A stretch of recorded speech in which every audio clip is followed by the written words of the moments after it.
of environment that discussion creates,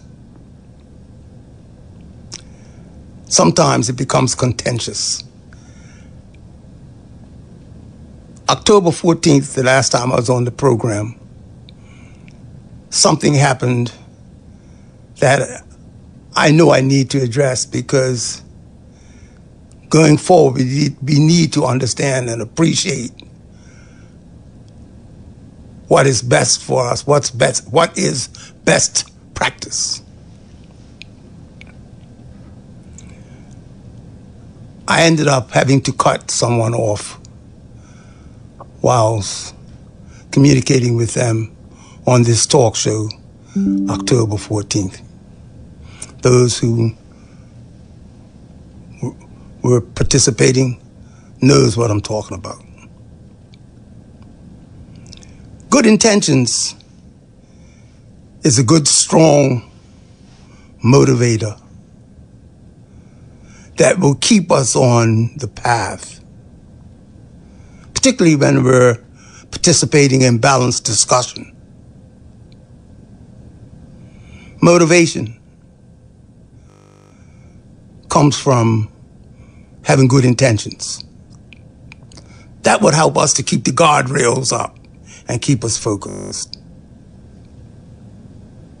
Whilst we're having communication and discussion, no matter what the topic may be, we need to keep in mind the objectives, the bigger goals. I'm reminded of that.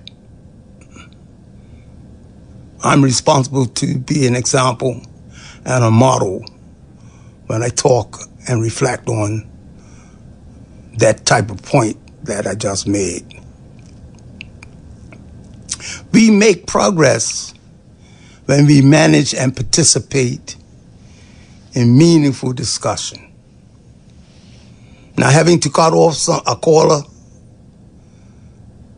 after I've invited him to call and have discussions on the issues, it's counterproductive. So I'll be silly to want to be known to be displaying that type of practice, to invite the callers to participate in the discussions, and then whilst they're doing what I have invited them to do as the talk show host, I cut them off unnecessarily. Do you really think that I misunderstand my role that much that I would knowingly do that? I ask of us to reflect on that a little bit. And I'm going to repeat that we make progress when we manage and participate in meaningful discussion.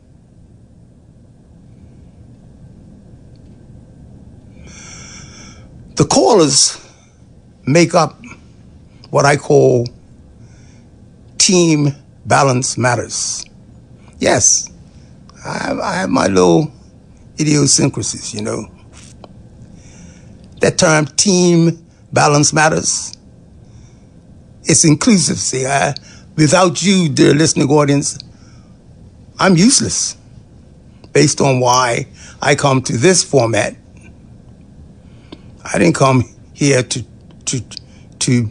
have you to take my word hook, line, and sinker and do what I'm asking you to do, think the way I'm asking you to think, accept what I'm saying without taking into account your understanding and your perspectives and the reasons why you have the view that you have. My intention to push that down someone's throat is counterproductive. So I don't look at you, dear listening audience, in a light way. You make the show. Whatever my intentions are, if I don't get it right, you won't do what's best in our interests. So I leave myself open to be corrected. I leave myself open to be reminded of any type of misleading information that I may be unaware of that I'm promoting and projecting. I leave myself open for that, and I'm thankful when I have people that recognize this and call me to task, so as I could be reminded of best practice. I'm so thankful. So team balance matters, dear listening audience. I see you collectively as team balance matters. We set out to represent the well-managed, well-organized, disciplined, respectful unit as team balance matters.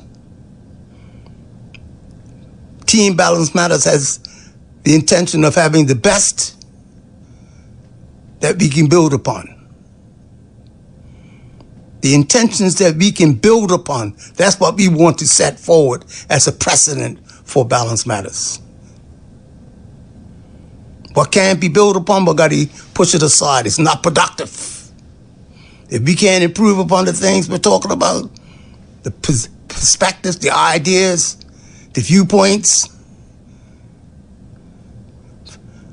evidence-based information, best practices, not just feelings. When we recognize the importance of these types of things, being able to manage ourselves in a proper way, even in when we're not feeling well, when we're not agreeing, if you will. We need to manage ourselves, and manage ourselves well. Not just manage ourselves, but manage ourselves well. We have to remain well organized. Organize our thoughts and ideas and try our best to promote them that in a way that the listener can benefit and participate after hearing our understanding of the issues that we want to know and we speak to through the program Balance Matters. It's expected that we set the stage for disciplined, respectful people to participate with Team Balance Matters, because we're a unit. We make one. Coming together, we make one. We're not separate. With best intentions, we can build upon the issues that we talk about. We can make corrections in the best interest of the bigger goals and objectives, not in the interest of the individual, but the goals and objectives. And certainly we are a work in progress. I need to take time out to talk about these things tonight because we don't want to leave the door open for a degeneration, a weakening, a separation of Team Balance Matters. Because regardless how small our team is, I'm so confident that if we stay well managed, well organized, disciplined, respectful, with good intentions, we will build a great unit over time, because that attracts sound thinkers. As host of Balance Matters, I have the unenviable responsibility to keep the show on subject. The subject of the night. Now, those of you who are familiar with the show, you know that the program has a unique format where we have a monologue. And the monologue is reflective of the issue and the subject of the night. So opening up with the monologue is important for the public who are tuned in to understand the intention and the objective of the show for the night. That's what I chose to have as a progressive process that has worked over the last 17, 18 years. We're graduating to a higher level. Why? Because we're managing ourselves better and better. And the value of each other is coming out more and more. The more we see and understand our goals and objectives, our intentions, and we contribute in the way that we help one another to bring out the best out of ourselves. Not to disregard, hold on and depress, suppress. Suppressing each other is just not productive. But when someone has not been able to hear the monologue of the show that most times comes in the beginning of the program for the first half an hour, what happens is when the first callers stay online and address the subject, those who might have missed the monologue will still get an idea of exactly what we talked about in our monologue when we managed our communication of the issues that came out of the monologue.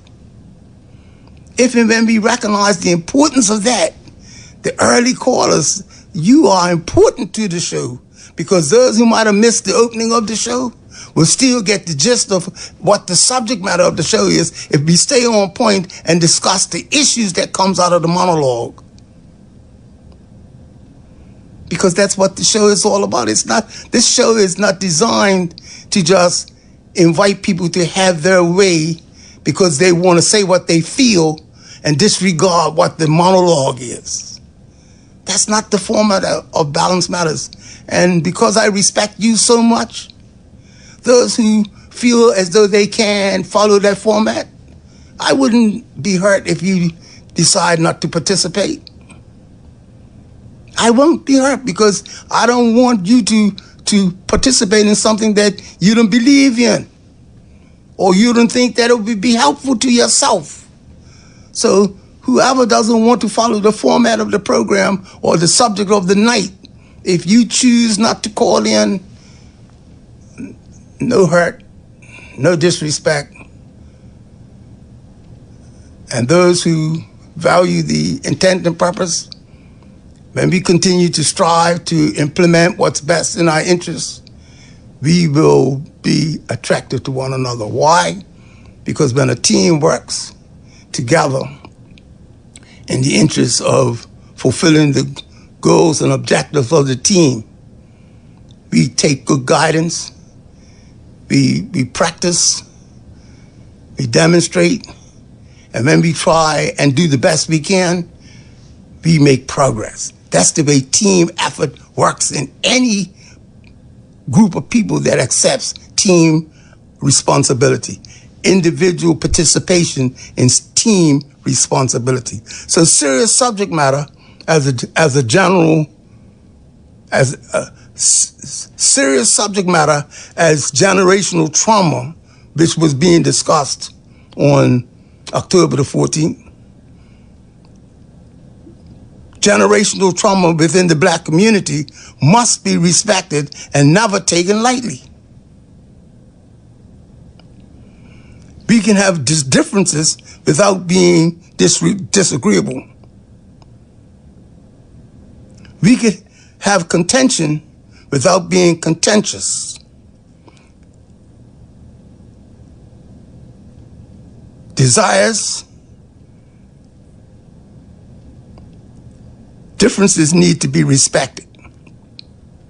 While we're communicating with each other, differences needs to be respected. It's okay to have differences, as long as we could make clear why we have the difference. They say you shouldn't have a position without having to have people understand why you have that position. Because that why, when the question of answering why you take the position you have, then it leaves the individual to now follow up on further information and look into what's associated with your position and the reasons that you have that position. And in turn, we build on each other's concepts with all due respect. So we can have differences without being disagreeable or contentious. We don't have to be disrespectful whilst communicating with each other.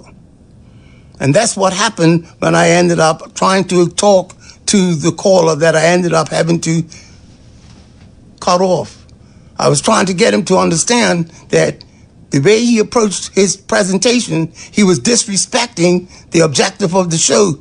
I asked him to consider what had happened. If he wasn't aware of it, I gave him an opportunity to try to get back in line in what was intended.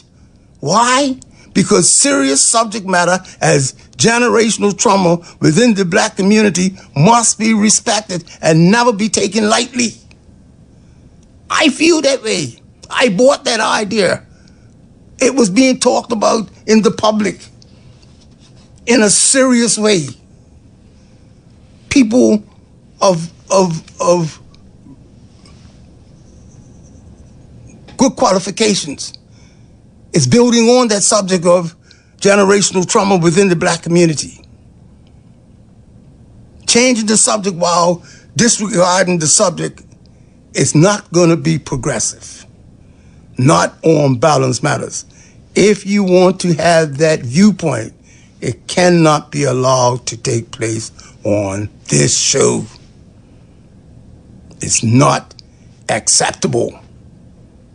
So we want to go through the night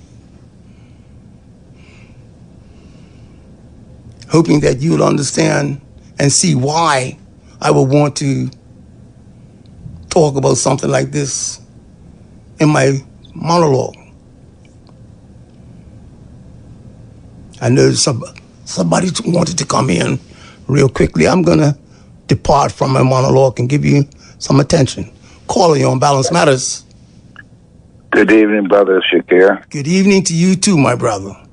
Let me say, last week you said you wouldn't be in, and do you know if a repeat was played or was just music? Because I tried to tune in and I didn't hear. I don't think I. I wasn't able to be. I wasn't able to tune in to the show, so I don't know how it was handled. But I'm sorry, I can't answer that one. Okay, and saying that, let me say you coming back with your monologue tonight, I think it's most appropriate. Yes. Because I was tuned in on the 14th. Yes. And I was the gentleman that called in after you cut the caller before me off. Yes, yes. And let me say that for you to come back tonight with this monologue, I think that's most appropriate. Yes. It shows the quality in you. Yes. And I just hope if that gentleman that you cut off last week yes. is as considerate and as thoughtful as you are, then Balance Matters has a future, a long future ahead of it. Yeah. Let me say this while you made that point. Please allow me to interrupt you while you hold your point, please. Yes. You saying what you said just now. See, what's in my heart is to understand that I value that caller, you know. That caller's been calling in to my program for a couple years. So I've had experience with him where him and I has talked personally on the phone because I wanted to understand him as much as I can because of his interests that I have so much respect for. So when it comes around to having an environment for us to improve, that's what my intent and purpose is. It's not a matter of me wanting to be satisfied. I wanted to be open for both of us to improve. So when I think anything is present that's going to prevent that from happening, I have to do what I done tonight, because that intention of the goals and objectives is the bigger picture. Our personal feelings and all of that takes a second and third seat. And when we have some misunderstanding, we need to leave the door open for us to talk civilly to each other, to be corrected so we can be brought back online, because it don't make sense coming on the team and disrupting the team and causing the whole team to suffer. I hear you, and I know you're genuine in what you're saying. Yeah. And let me say, if that week off was time for you, like vacation time, and for you to just think about what happened, I could see the sincerity and the how humble you are. And for what happened after that, when your other guest called in, I mean, that made the night. Yes. That made the night. And yes. I forget her name, but what an interview with her. Yes. I was so impressed with that lady that yes, if I wish all of Wake Bermuda could have heard her. Yes, man. You know? Yes, because man. we as a country, it's got to be Bermudians. Yes. Not white Bermudians, yes. black Bermudians, but Bermudians have got to come together so that we can move forward as a country. Yes. Until that happens, we're going to be this little dot out here, you know, punching above our weight. But if we come together as a one people, we can go toe to toe with anybody. And, you know, I'm going to say this in wanting to build on what you just said. See, because of what we may be used to, or we've been given a reason to feel as though we don't believe we can make a difference by being more consistent on subject matter like you just said just now. And when we get it right, it affects and influences change. The world all over, when major issues have to be changed in the interest of the masses, it doesn't happen overnight. It's never happened overnight. Never. But the people who believe in the ideas and the objectives, they never give up. They continue. And those who are conditioned to want to survive and stay on the course and be victorious, that's the only way it happens. It happens through persistence. So I'm appealing to people like yourself, and I thank you, brother. Let me say this here while you're on. I'm not going to placate you.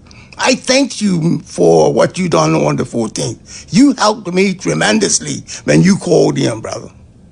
You helped me tremendously when you called in. The way you managed your contribution helped me to end up like I have.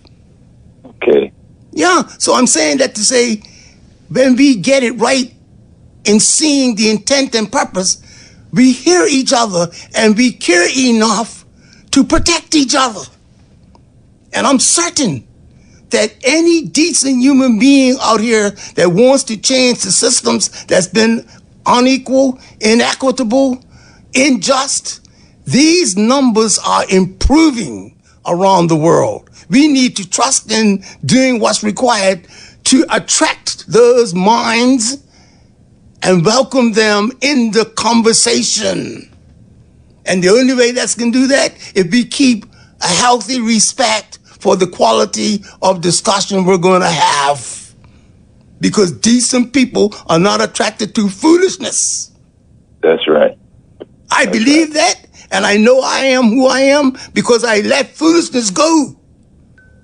One time ago, I was steeped in foolishness because I didn't know. I just didn't know. But now I know better. I have a replacement for what I wasn't aware of that was foolishness, man.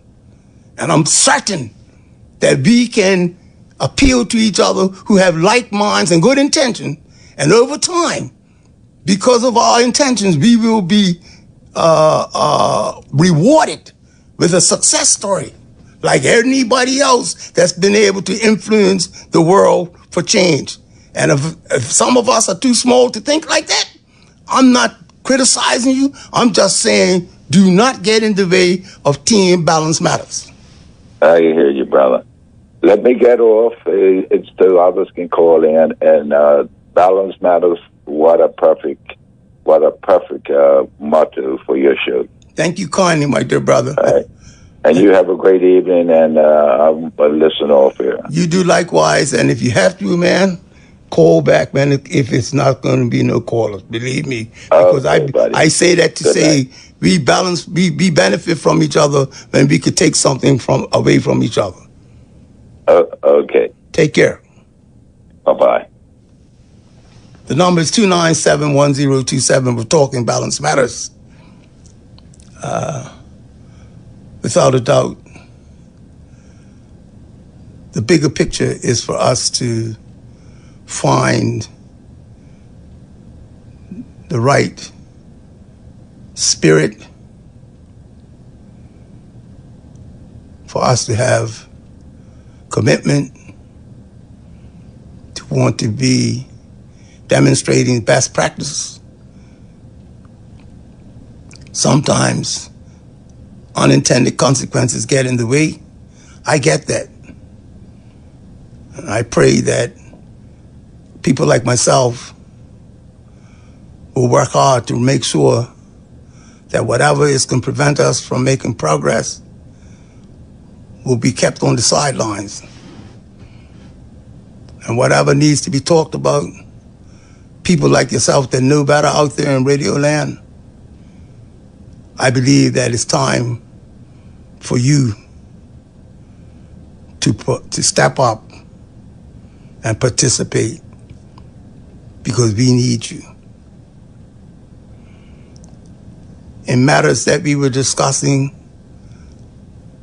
in the last couple of weeks, we were talking about very important matters associated with intergenerational trauma. We read, and we did not hold ourselves back from saying that the wisdom of this learned social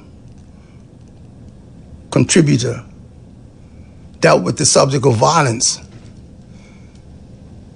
And he said, violence comes when minds are left empty and souls are neglected.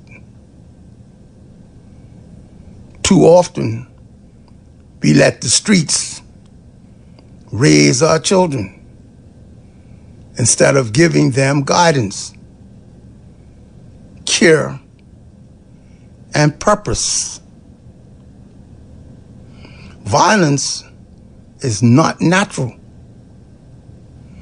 Violence is what grows when we fail to feed the human spirit. The answer is not more anger, but more growth. Feed the mind, nurture the heart, and respect life. That is how we're going to stop violence and start the future. That's the contributor of Imam W.D. Muhammad.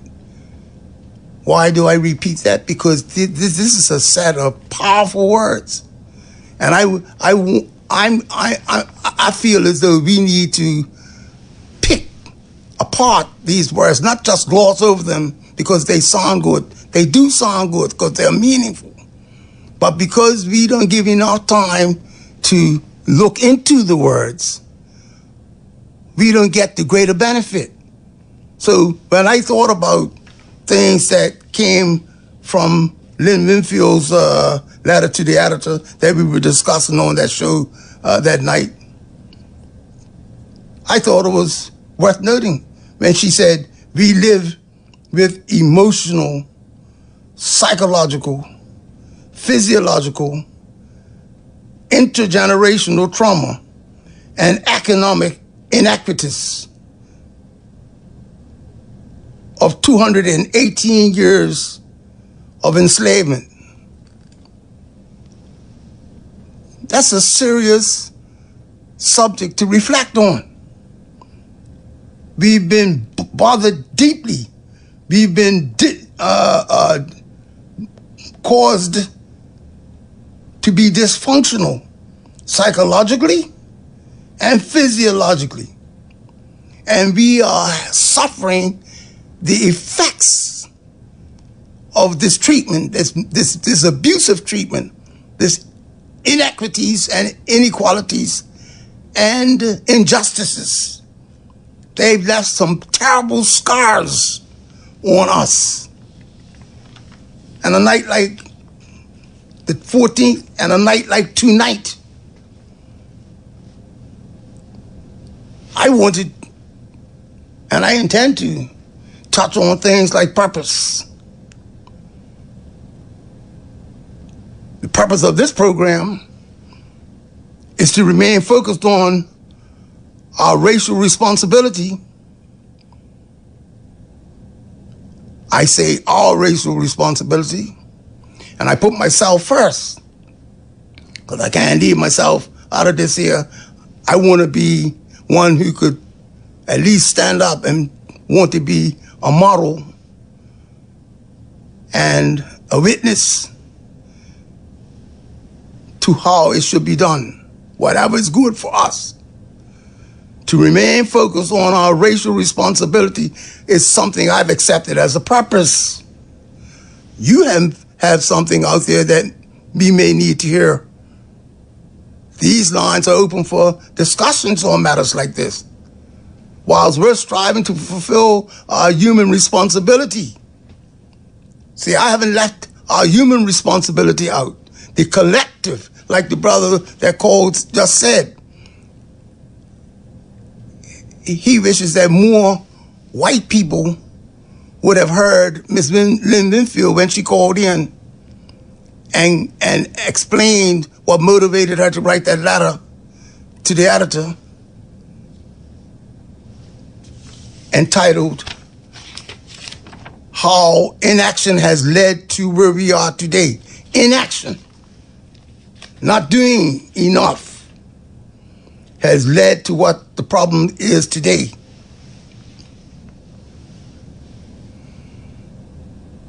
I consider the circumstances that we are observing, unnecessary deaths, murders amongst our young men, black men murdering each other, black people murdering each other. This is room for us to want to look deeply into things. If this doesn't bother us, I don't know what will. We're living in turbulent times. These matters were, look at how many road deaths we're having here lately. Look how many walls that we see around the country being knocked on.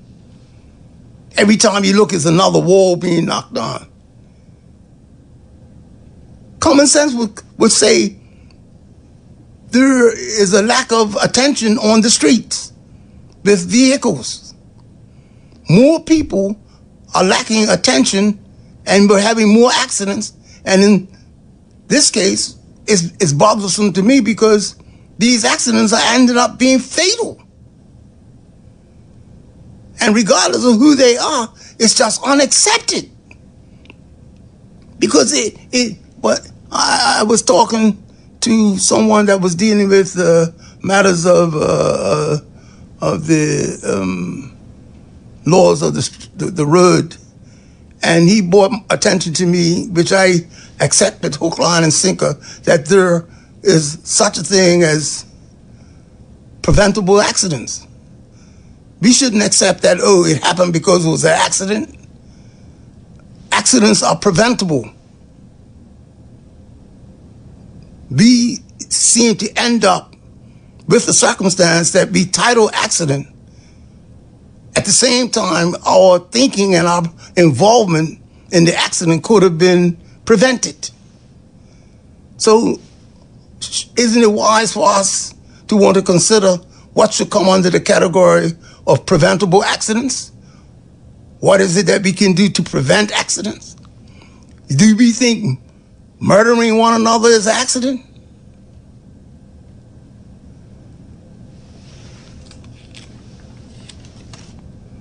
Minds left empty and souls neglected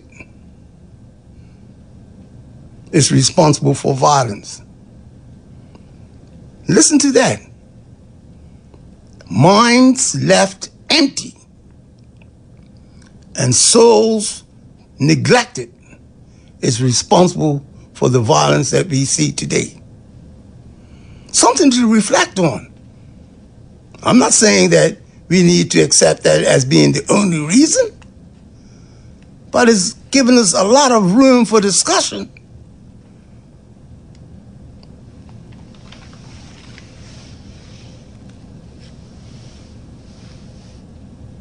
Turbulent times. What's going missing in the life of the individual where gangs fills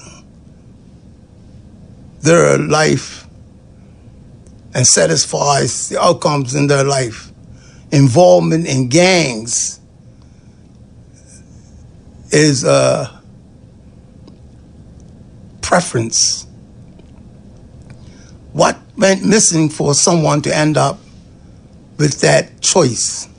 Because one time ago, many of us who have always been driven to make progress and have some sort of success in our lives, to build something in our lives, take responsibility for ourselves, to be accountable, to be responsible.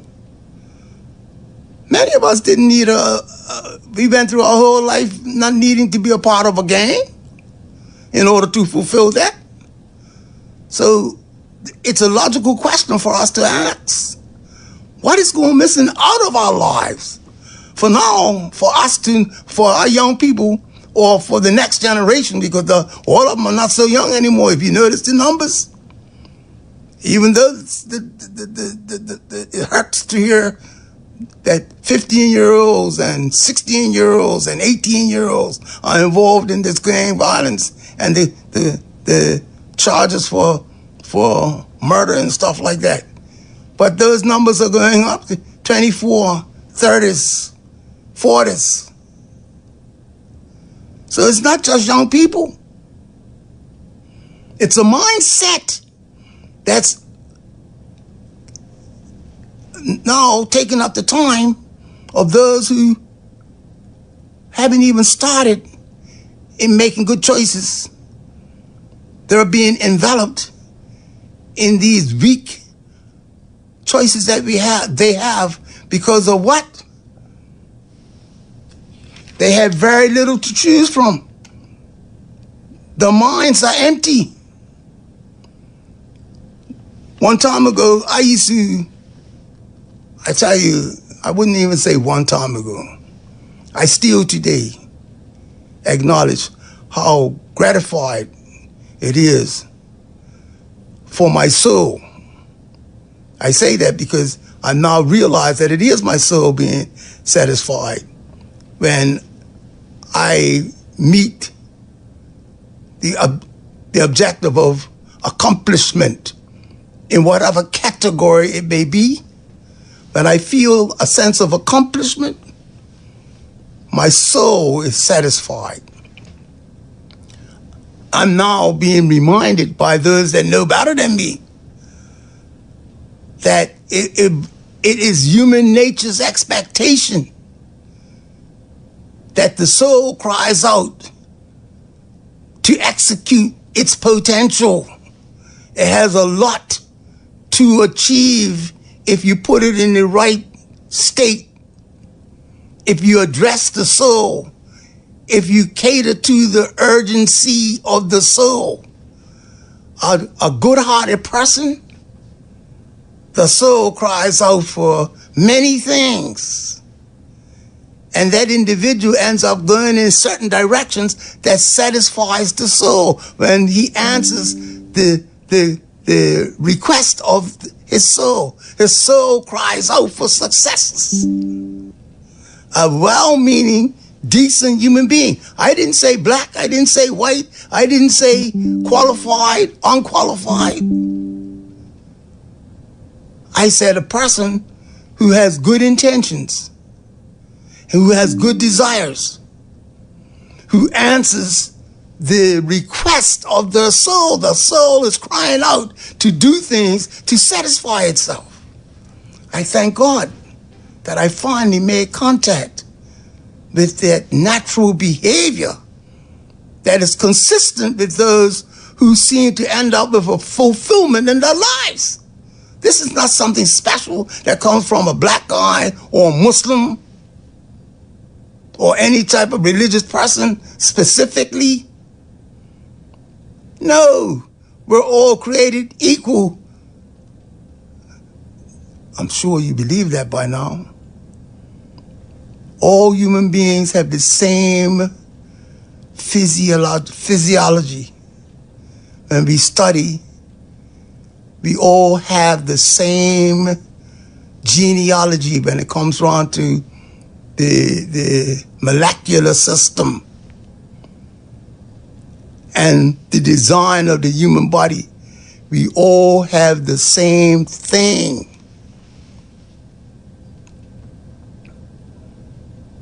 The physical beauty is only skin deep. If you think being black is beautiful, this blackness is only skin deep. If you think white is right, white is only skin deep. When you get beyond the surface and look into the internal person, that which rests in the unseen. When we make contact to what's in the human being that's unseen, spirituality, moral accountability, wanting to do the right thing because it's good, because it's best practice, because it's respectful, to care for one another, because love thy neighbor as thyself.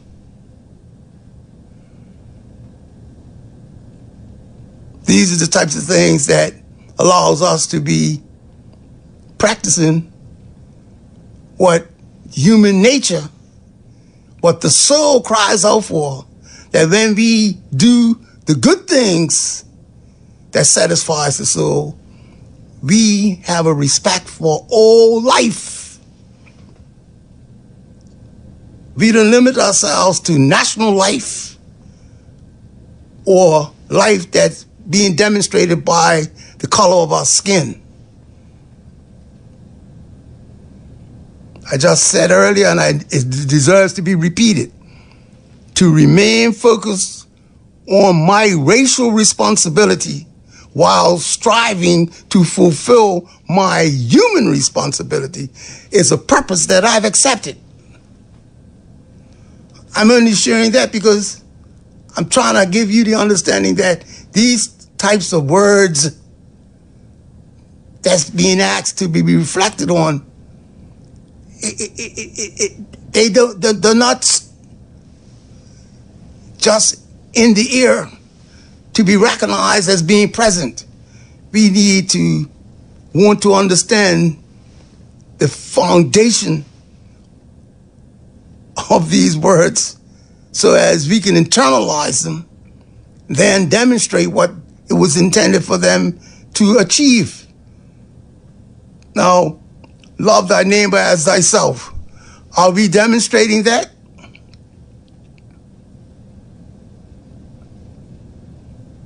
Love thy neighbor as thyself. Are we demonstrating that? I would like each ethnic group to answer this important question. Each ethnic group. It's not. But it ain't no one group of people expected to lead the path of decency, moral accountability, social responsibility. There's no one group of people that has exclusivity of being the best model for that.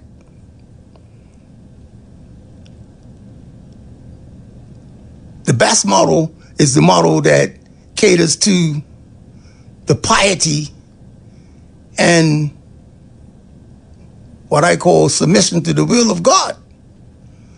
Whoever submits and fulfills his obligation to the pleasure of God, that's the best model right there. Call you on Balance Matters. Call you on Balance Matters. Call you on Balance Matters.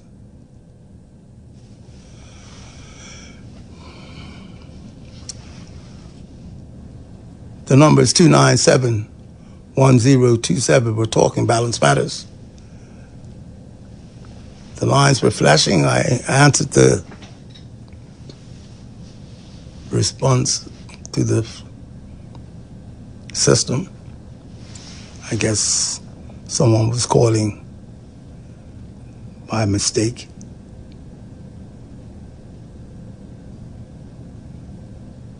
Our neighbor to the south of us, who is going through hardship right now because of the storm Melissa, the Jamaican community, the Jamaican public, the nationals, Jamaican nationals, who have family members all around the world. My heart is thinking about you, and I reflect when I look at and want to question my responsibility as I think about this disaster, natural disaster. I've been taught spiritually, religiously, that when man goes through natural disaster like this, hurricanes and hardship that's caused by not by man's hands, but by the forces of nature, God says he doesn't use that to punish people. He uses this opportunity for men to humble himself and submit and reflect and be mindful of one another. So when I think about loving thy neighbor as thyself, wanting for your brother what you want for yourself, our neighbor who is on the borders, that's who our Jamaican brother is. He's our neighbor. Calling you on Balance Matters. Well, good evening, Mr. Shakir. How are you? I'm thankful. And yourself? I'm fine, thank you. I'm Good. thankful, too. Yes, good. Yes, it's Renee touching days. Yes. Okay. First of all, yes, I would like to say I'm remembering Jamaica and Haiti and other islands, and of course, Bermuda in my prayers. Yes. Now I want to comment on what you mentioned. I heard you mention about gang. And immediately I remembered something that I had written about gang. And here it is. And I want to say this. When I say a poem, it's not just like la-di-da. To me, my poetry is a ministry. And I am always hoping that it will touch someone, it will give someone second thoughts, it will uplift someone. I even make comedy poems to make somebody laugh, because life is a mixture. So what I am going to say is definitely a ministry I hope someone listens and thinks about it and take it seriously. Here's the big question. What's with joining a gang? And before I go any further, can you hear the radio? Yes, I hear your background radio, yes. Just give me 1 second, Go ahead. please. I'll give you the time to go turn it off, yeah. Thank you. Yeah, and I thank you for at least wanting that to happen. The caller has a radio on in the background that's overriding her voice, and she's going to turn it off, and hopefully we'll be hearing her as soon as possible after she attends to turning off her radio. Okay, I'm free of any disturbance. Yes. Okay, yes, the big question is, what's with joining a gang? Did you join a gang to get identity? Did you join a gang because you did not know your identity? Mm-hmm. Or did you join a gang because you lost your identity? Mm. Actually, your identity is you. The way you look, the way you smile, the way you walk since from a child, the way you talk, the way you think, the way you keep yourself clean down to your feet. So you do not need to hang out with a group or gang. You have your own identity, and it will remain. If you do join a group or gang, make sure they're going to do good and not to destroy the neighborhood. Mm-hmm. Then your identity will really be seen, because you are meant to be a great human being. You're here in the world because you were born. You're not here to see that this island is torn.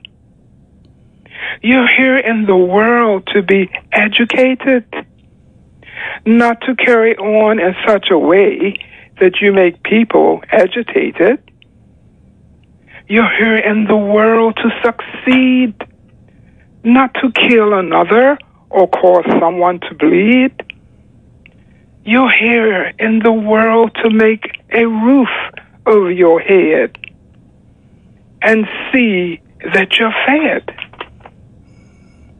You're here in the world to be responsible and committed, not to be irresponsible and committed to jail.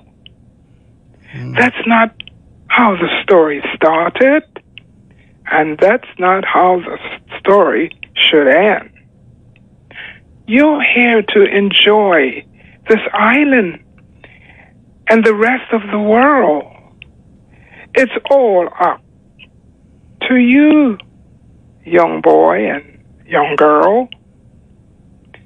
There are some adults acting that way too. Then I say stop, because children are watching you, and you will cause them to go astray. Also, the media plays their part too. TV, websites, movies, music, video games can make you think life is a plaything, and you need not change.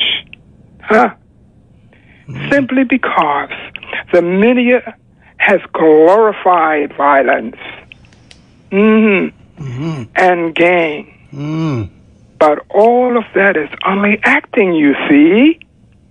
It's not for real. It's only make-believe. You're here for a reason.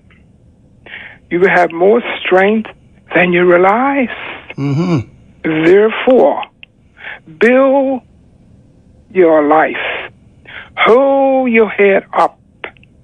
Be positive, and you will survive. Thank you, sir. I hope it taught someone. Well, I tell you, because of what you said, I'm going to allow that to sink in. I'm not going to say much at all. I'm going to allow that to sink in. Thank you. You very much for that contribution. You're most welcome. And believe it or not, I wrote it way back in 2007, January the 11th. Oh. Yep. Well, they say good things are always relevant. I'm sorry, say that again? I said good things are always relevant. Yes. And that's, see, personally, I don't find it difficult for that to have happened. Why? Because it's coming from a place that's so worthy. The issue you're addressing, you were blessed to have a connection that allowed people like myself to hear what you wanted us to hear. Why? Because it was worthy. The subject matter was worthy, and you gave it what it deserved.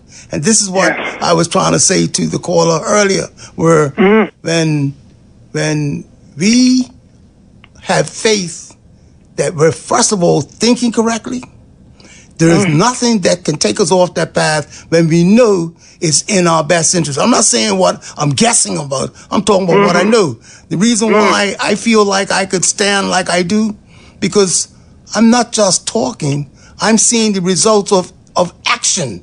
See? When I think about what has transpired with me, and I'm no different than anybody else, I want for my brother that which I want for myself. Yes, you're so sincere. And at the end of things, I do know it's not coming from an empty place. It's coming from being sincerely intentional in wanting to bring out the facts of the matter, speak the truth, and shame that which is not acceptable. We got to shame that. We can't make unacceptable things, and you said it in your poem. Unacceptable things acceptable. We can't do that. So I believe, and when I see what happened with you picking up this phone and doing what you done, it supports the whole idea that when we're thinking correctly, we are encouraged. Yes. And I have no doubt in my mind of what happened for you to produce those words that you produced. Because when the soul is crying out for the right thing, the Creator gives it what it needs.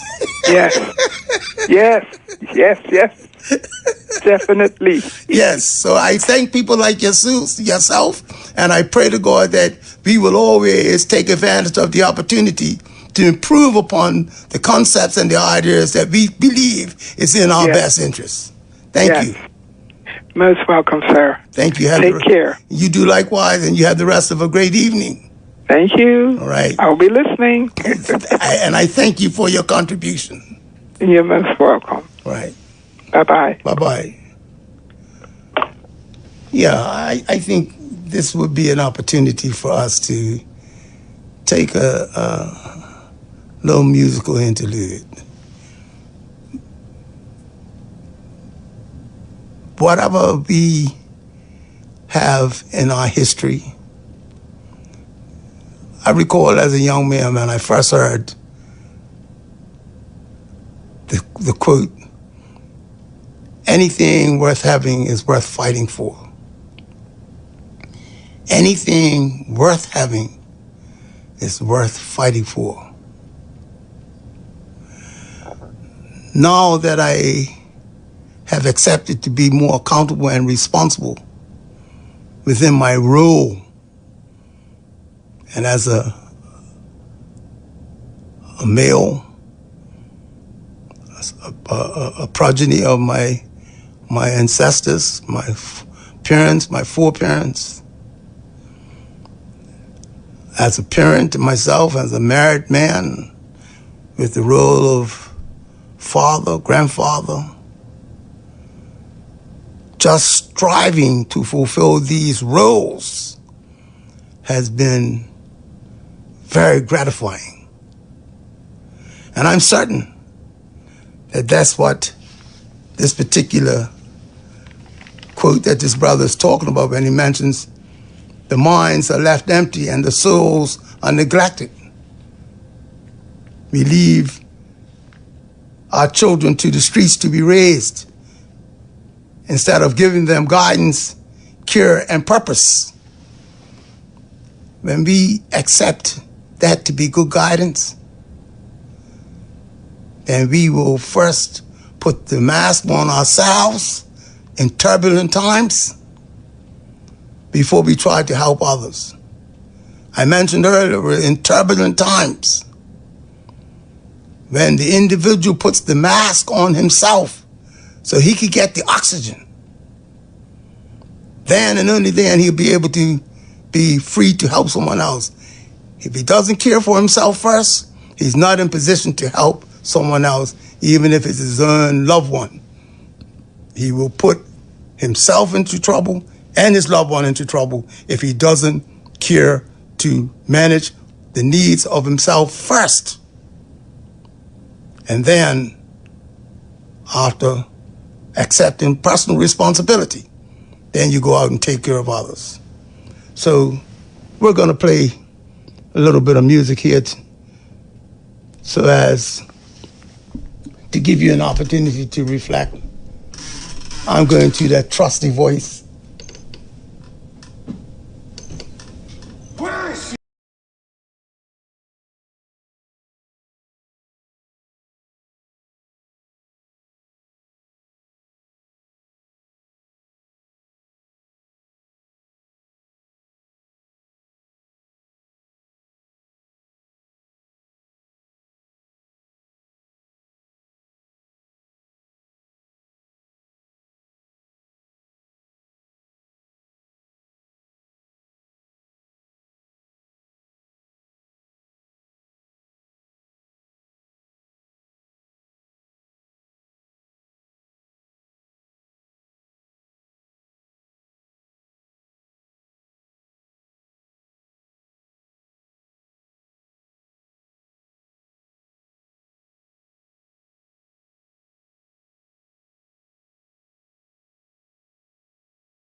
Yes.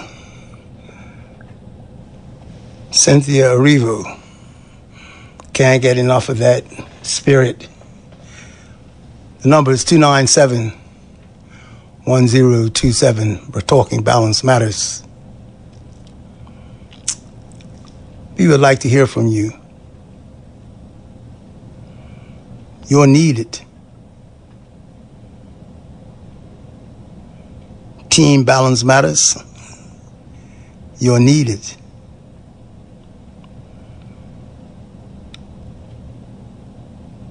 We're not going to be satisfied.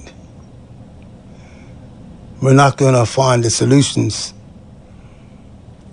that we so desperately need to redirect what we see as very hurtful outcomes, misleading to loss of life unnecessarily, disrespect for life in the way that is being demonstrated. We've been freed to kill each other. Just think about that. I mentioned other ethnic groups. Are we willing to want to understand and accept that each ethnic group has a responsibility in the family of mankind?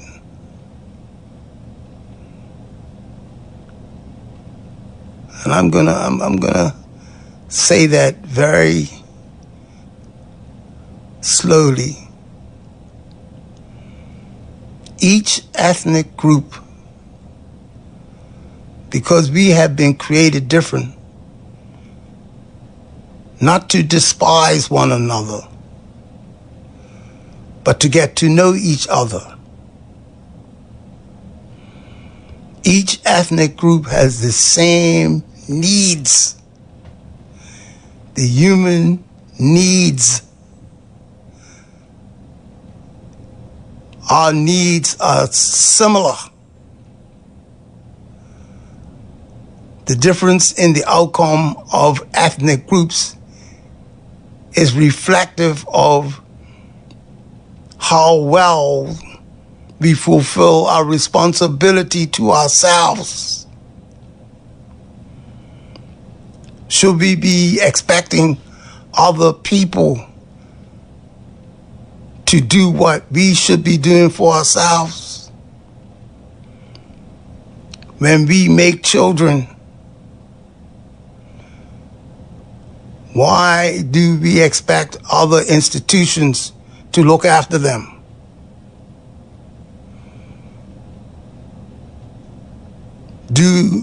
Have we now accepted that it's okay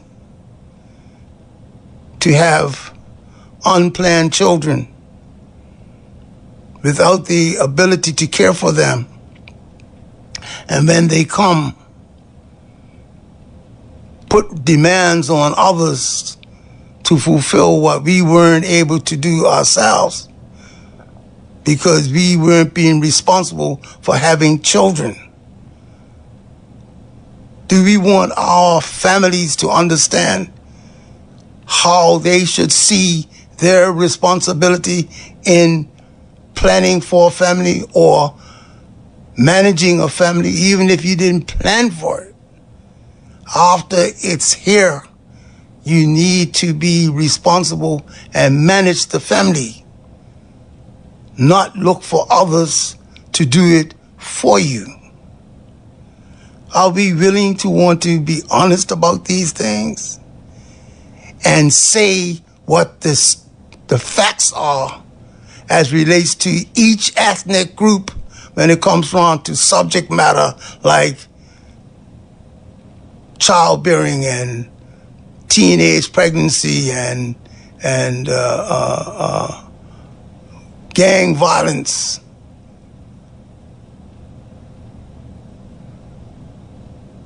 Do we want to have the discussion and have each other to hear what the facts are saying, when we put each of these subjects on the table and ask us to see our responsibility on those matters, how do we respond?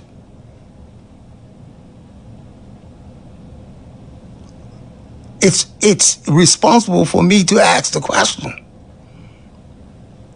And I believe the masses of the people, dear listening audience, you in radio land,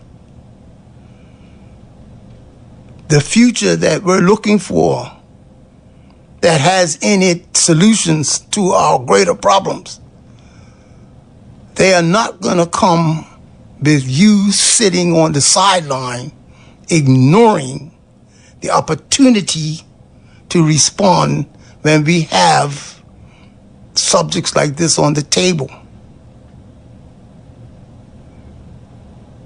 I do know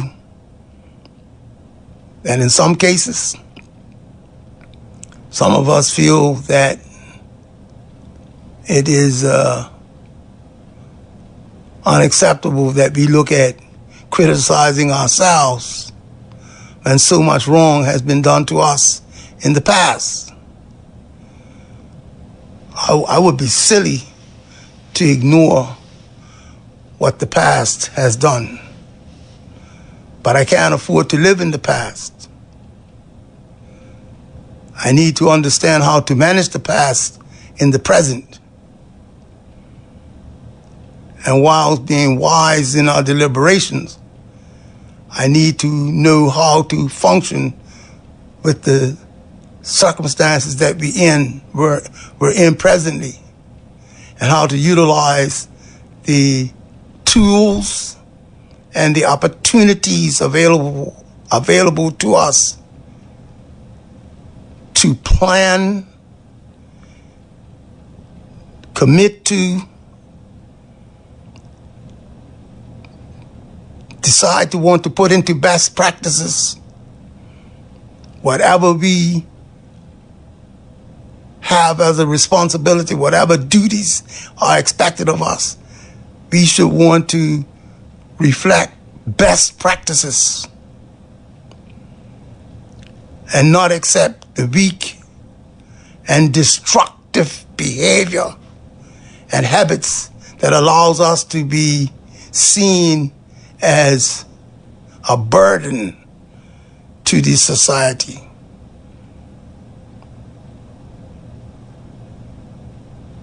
The management of life that requires sustainability through sale of illegal drugs. Look at the numbers of people and what group of people are found on the other end of the sale of illegal drugs, where some people have accepted that it should be okay to survive because they can't find a legitimate job to sell illegal drugs. And look at how and who becomes dependent and addicted and non-productive because of what comes along with this, the habits of drug use. And we've, at times, tried to sell the idea of acceptance of selling drugs in order to make the rent money or to feed our children, to feed our family, to get the things that everybody wish for, because human nature requires that we want to keep up with one another and look nice physically. We want to look good with our outer appearance. So we want to compete with those who have, even though we have very little. So we want to now spend what little we have and not manage ourselves because we're satisfying our material needs instead of addressing the more important needs in the life of the individual first. Because if you can't manage yourself individually, why would you think you could manage a family? The number is 297-1027. We're talking balance matters.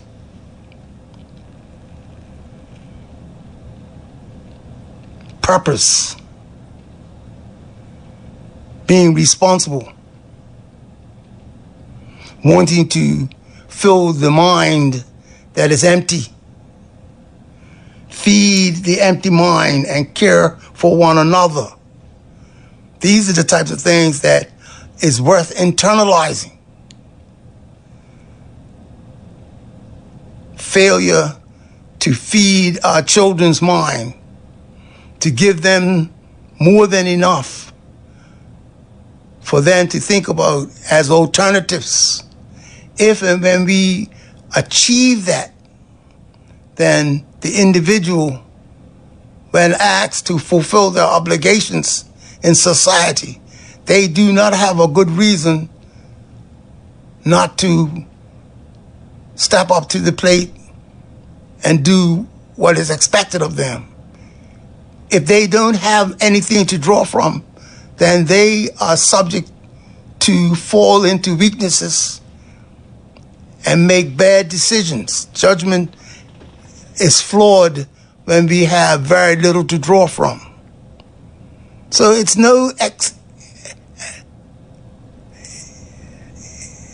it's understandable why we as a black community will find ourselves in needs that we should be having fulfilled because other ethnic groups have been able to achieve, even though they did not have the difficulty that we've ended up with. We today have an opportunity that we never had before.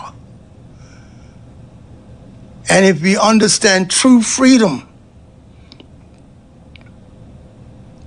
when your mind is free to make good decisions, nothing can hold you back from achieving what you set out to achieve. Nothing, absolutely nothing. Whatever systems that was in the habit of limiting us, when we're free to address those systems and correct those systems. Some people have spent a lot of time saying, oh, those systems are so big, you're never going to be able to do that. See, there lies what is part and parcel of why we don't stand up for ourselves. We don't believe that we have the capabilities of starting to build something of our own that caters to our needs and start from the place that is going to be responsible for that success story to be finally written when it comes around to us knowing what we need for ourselves and starting that journey with at least the first step. But we've been disillusioned to believe that because the system that has been around for so long has abused us for so long that we could never, ever believe that we could start something of our own and finally conclude it when we fulfill the job that is set out for us to do. What makes us think that we are not able to do what others have been able to do? I don't care how long they've been around. What has the black community lacking faith in themselves? The number is 297-1027. We're talking Balance Matters.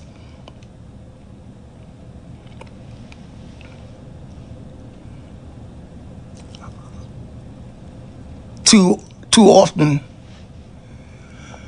we find ourselves not able to participate because we want to, or we prefer to address what makes us feel good rather than what they call priority. In order for us to have strong community, we have to have strong individuals. Those strong individuals will say no to the threats that may be lingering, that's intended to keep us off the path that we so desperately need to travel in order for us to establish what has been lost, what has been taken away, because we weren't free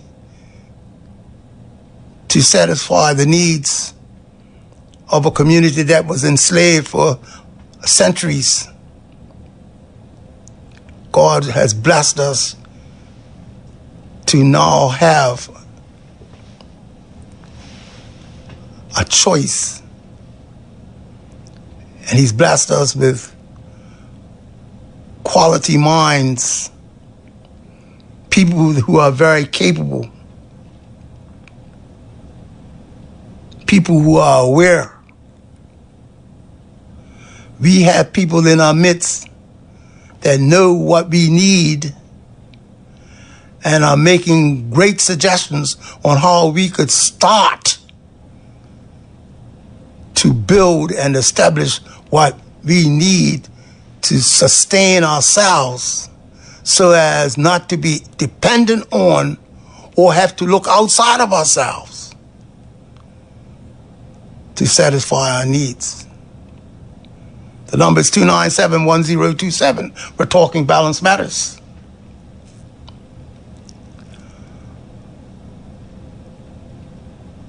I appeal to you, Team Balance Matters, that we are living in a time where we demand, the time demands of us that we improve on the conditions that has us having to look outside of ourselves to be utilized. What am I thinking when I say that? When I see such great success, I feel so good when I see so many qualified people coming in front of the paper, because we didn't see these types of people in these jobs that they're being so qualified for. All types of different jobs that shows us that when we buckle down, when we make a sacrifice and commit ourselves to learn what's required to achieve the expertise, we can succeed when we are sincere and genuinely with good intentions of wanting to succeed. Now that we're becoming, more of us are becoming qualified and certified. I'm talking about the evolution of the black community now. I did say that there's a responsibility of each ethnic group, and because the squeaky wheel gets the grease, the attention that the black community needs is well overdue because of our statistics. When we look at our set of circumstances in our community, statistics say that we need to be more collectively inclined because our expertise is being used outside of our community because we don't have a network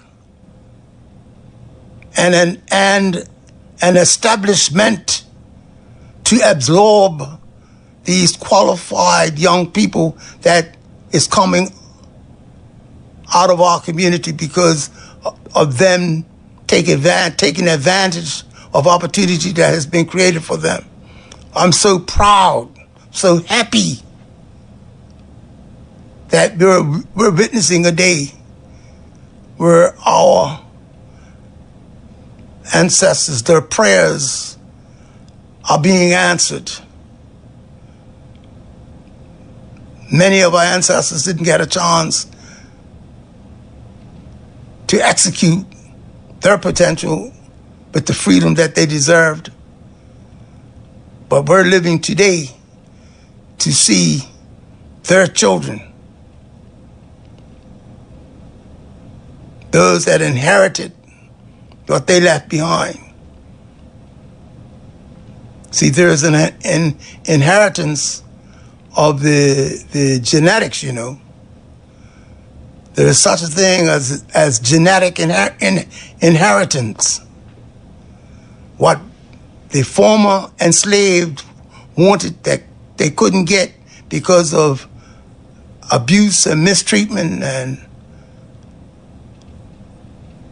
injustices and inequalities and inequities, that wasn't enough to hold us back forever.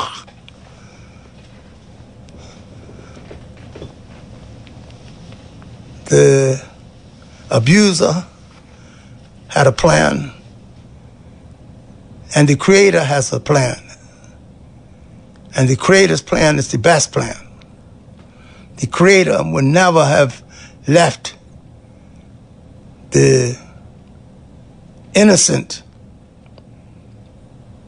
to be annihilated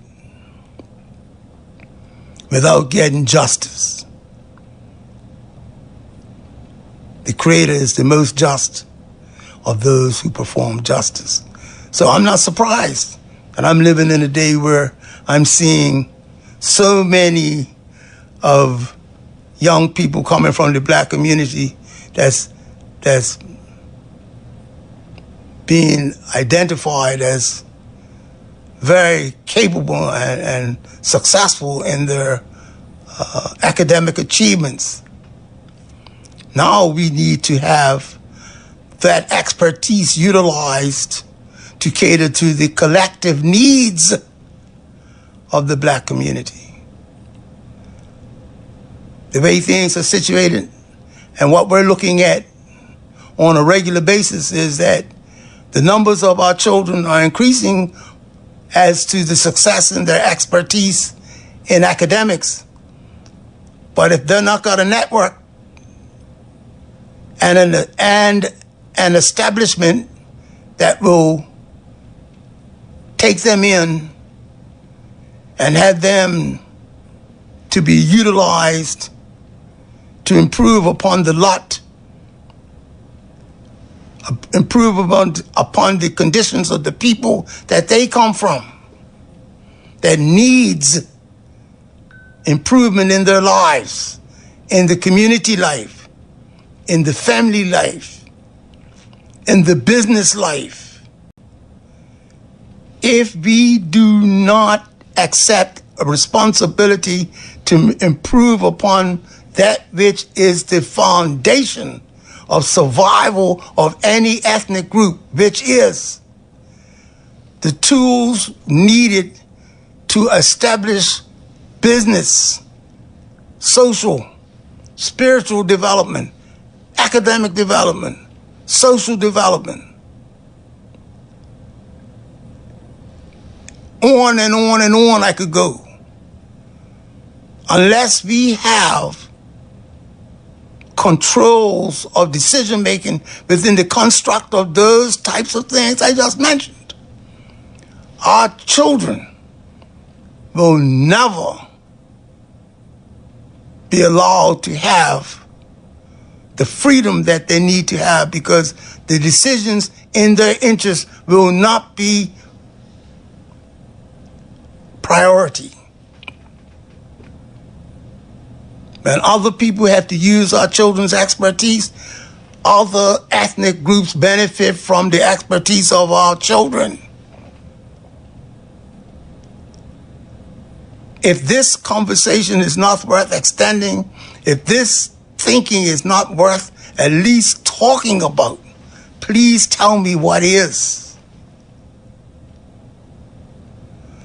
I'm not being selfish and self-centered or racist when I talk about these things. I'm accepting my racial responsibility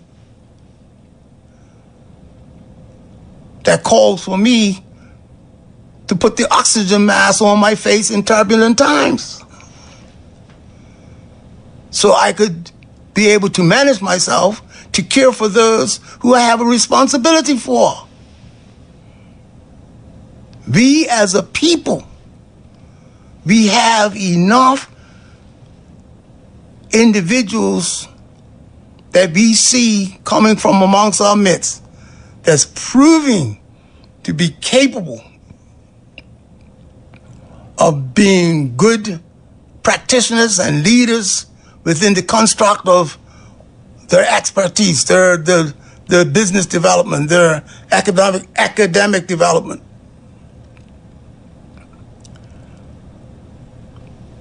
All the needs that a community needs, each ethnic group should be able to cater to that, supply it from amongst themselves. Other than that, we will always be subject to those who we depend on. And our children will never see themselves as being a part of something that will prove that they're able to compete and produce and be accountable and responsible for the things that fall under those categories, because they are no different than any other human being that they could find on the planet. But because we are so deprived, we have been held to a position where we feel as though we're just not able to get out of the hole that we're in. We don't feel confident that we have a path and a purpose to live for. Well, I'm going to appeal to leaders in the religious realm, because when we understand what comes along with religion, everything you need in life, the answers within religion will accommodate those needs. The social realm, when it comes around to having respect for all life, if people choose not to be under the banner of spirituality and they want to live a secular life, we need to respect them too. But we also need to draw boundaries on what is standards that's acceptable behavior, where we can respect all life regardless of what pedigree, what type of belief system we choose to live under.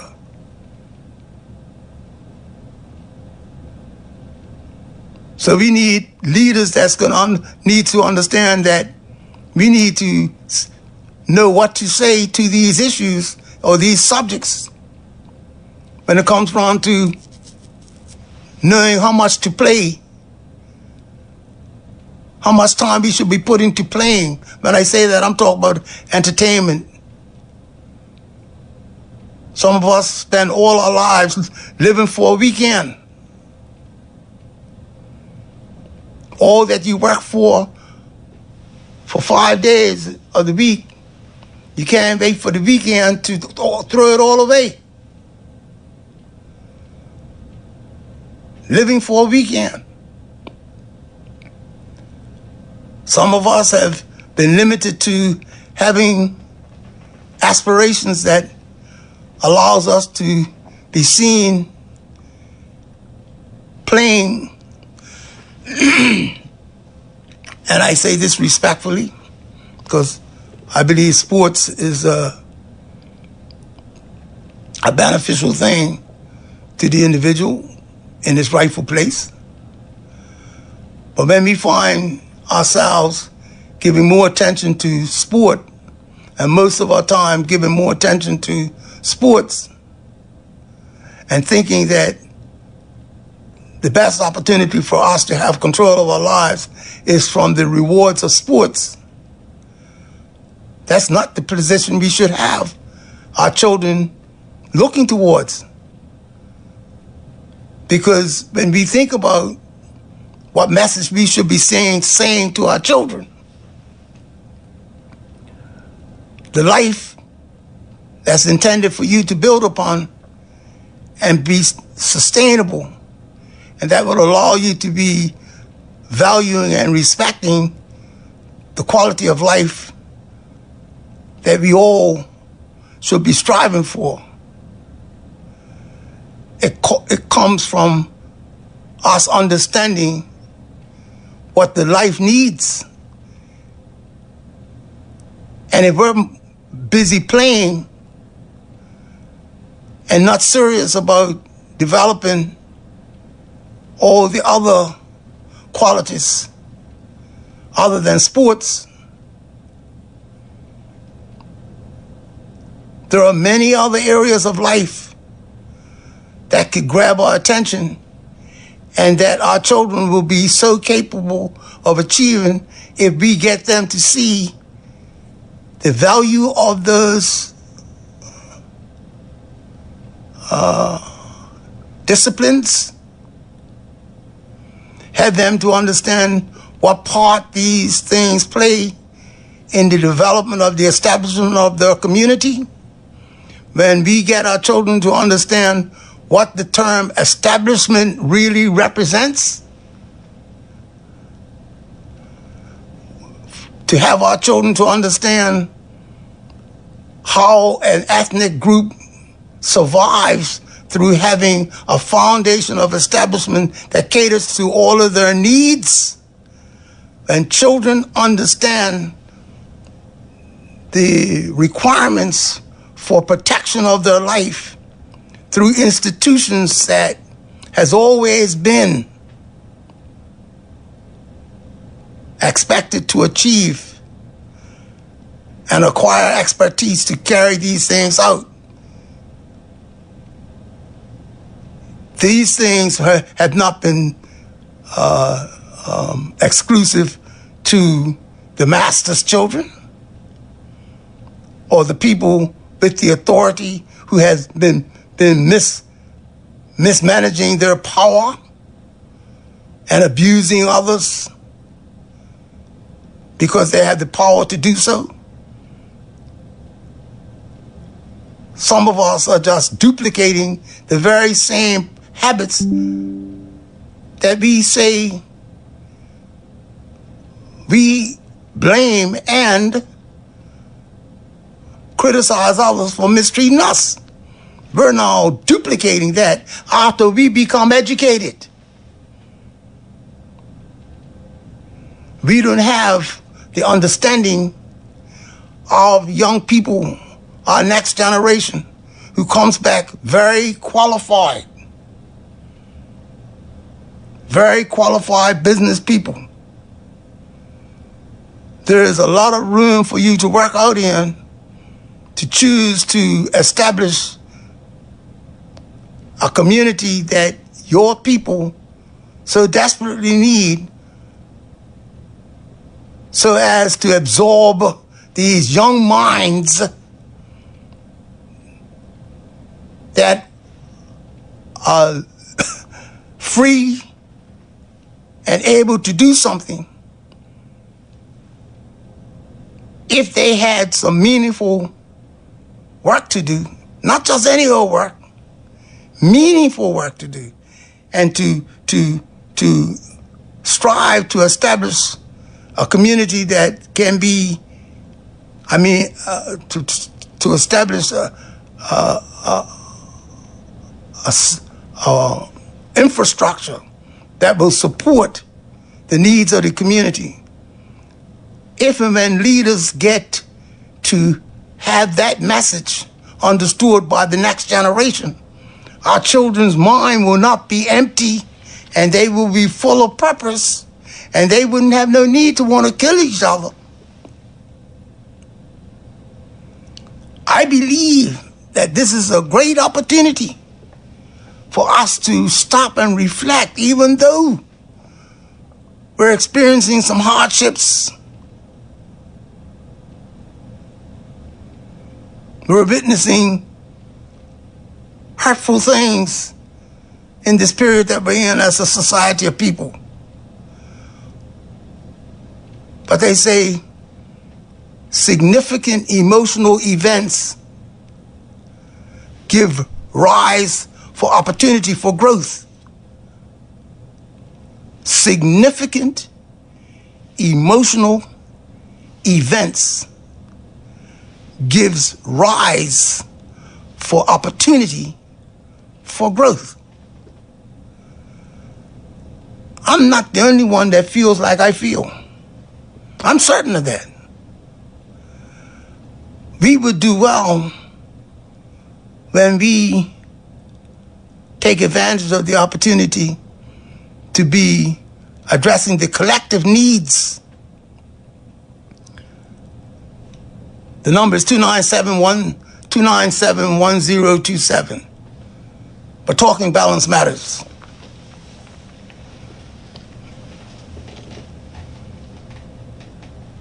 The challenges that we have today is not left to the other person. The challenges that we have today is left for all of us to do our part.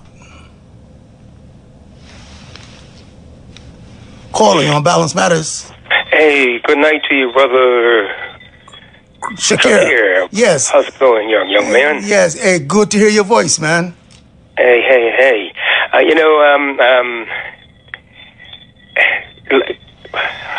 Advancement in life, or having a roundup, a total. I gotta get my words right. I'm sorry. That's all right. Take your time, man. Trying to be okay. People go for success. Yes. And whatever they do. Yes. And let's just say the average person. Yes. Goes for success in whatever they do. Yes. And some accomplish, and some don't.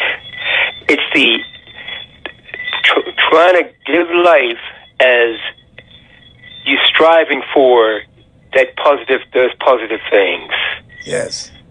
And when you're striving for life for those positive things, it can be seen by the unexpected persons. Mm-hmm. It can, like the persons whom are not in that realm of life that you're striving for. Mm-hmm. A lot of times it can be seen by the unsuspecting person, mm-hmm. because that unsuspecting person maybe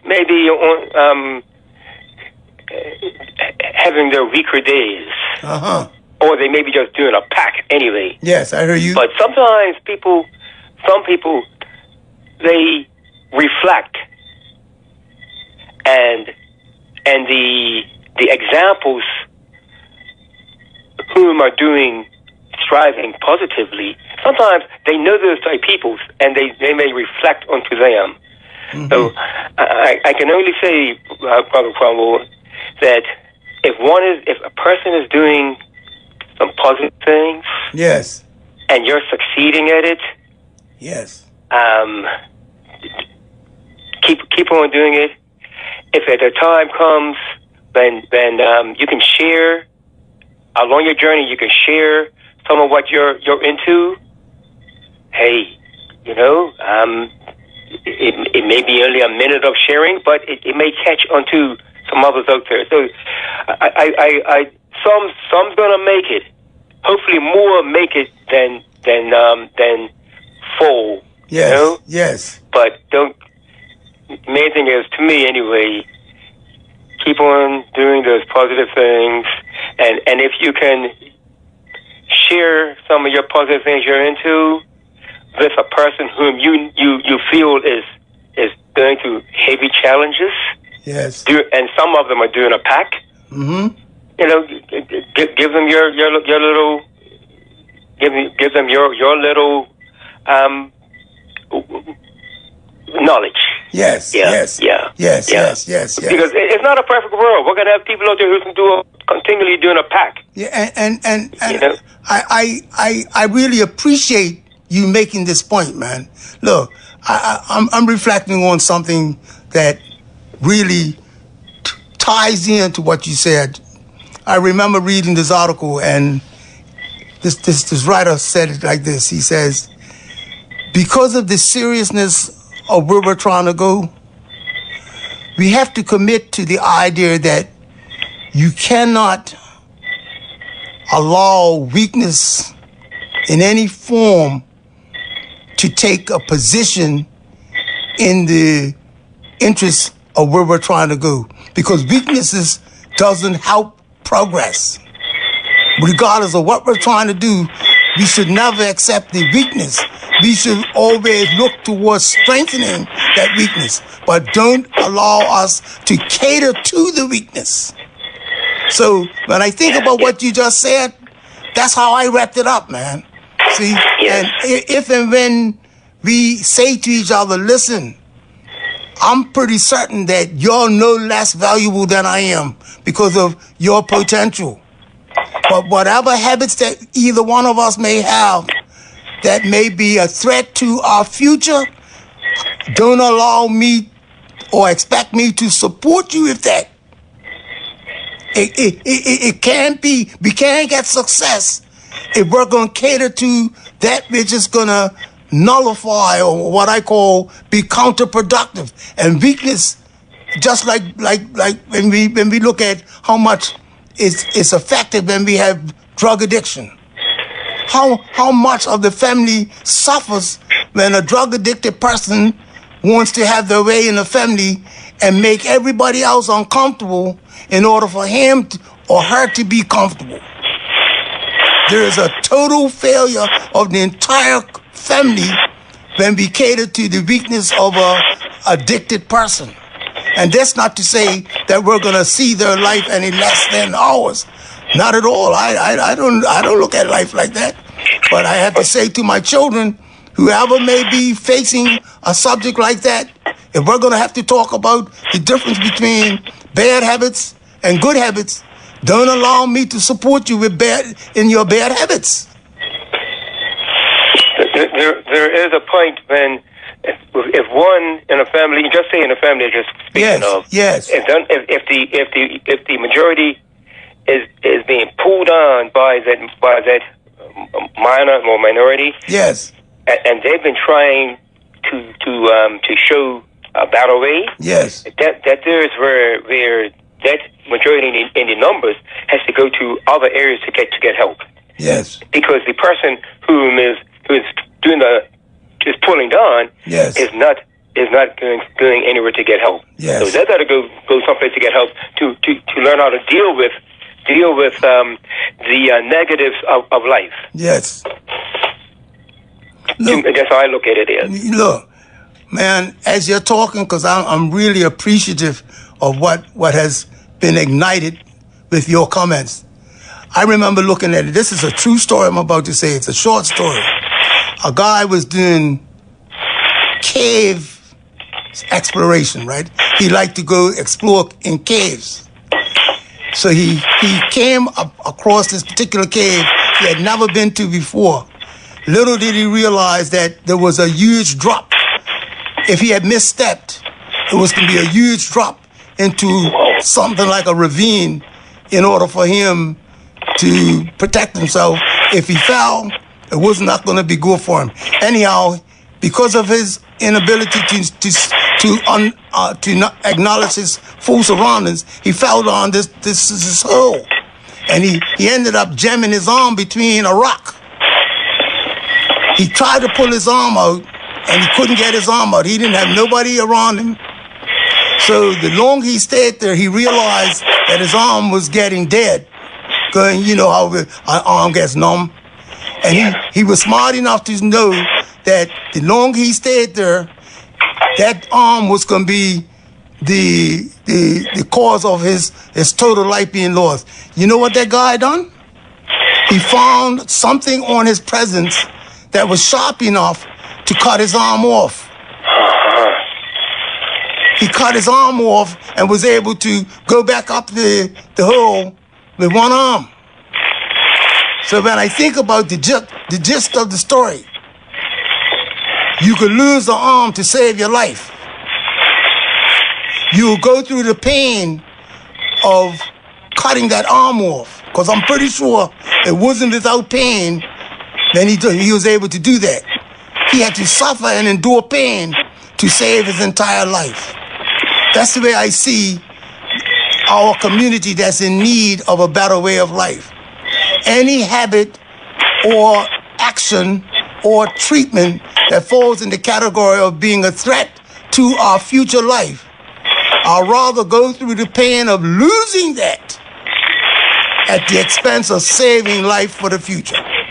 And when we see our loved ones with habits that hurts us, I know many of us, we go home and we sleep and we spend a lot of time crying with tears on our pillow when we know our loved one is in a desperate state where they are not useful to themselves, nor are they useful to their own family.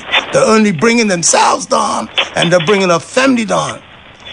Most of us need to understand that we can't allow ourselves to cry buckets of tears while we leave another individual who is threatening the life or the future of the family.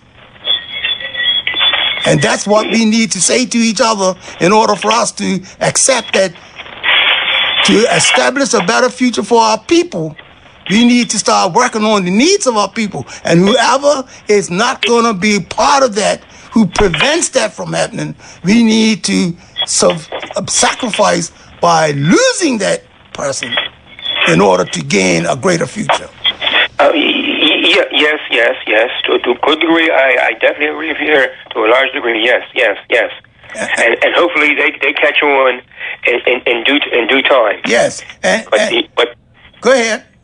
And the majority, again, I'll say the majority finds help from somewhere else in order so that they can move forward, and the weak link, yes, must be left behind for that period of time anyway. Stop love them, but just left behind because hey, the majority must set a good example for moving forward. Yes, and with you, because there's only about 2 minutes left in the show, I'm gonna burn it up with talking with you really. When it comes around to, they say,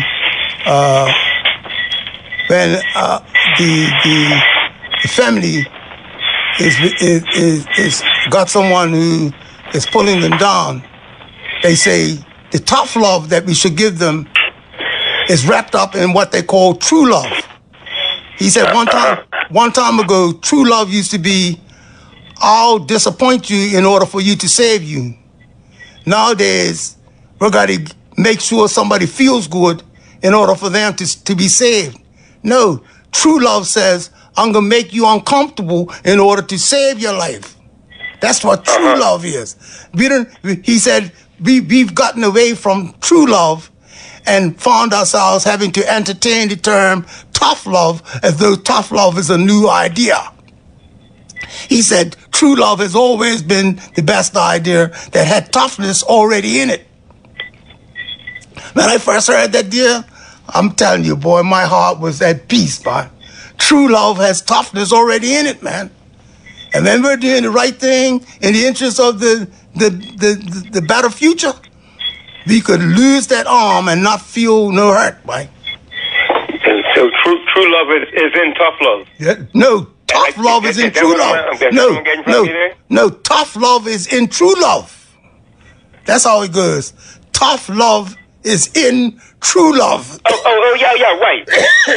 Right. Yeah. Right.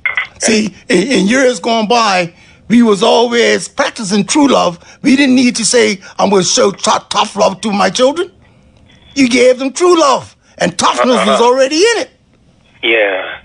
But now we've gotten so soft, in order to address issues, we're going to apply tough love as though it's something new. No. We're being reminded that true love has all the ingredients that we need. Yes. True love has all the ingredients that we need. Yes. Now, I thank you, brother. We're right on time, and I appreciate your call, and I hope to hear you more in the future. Yes, brother. First time in quite a while. And I appreciate you very much.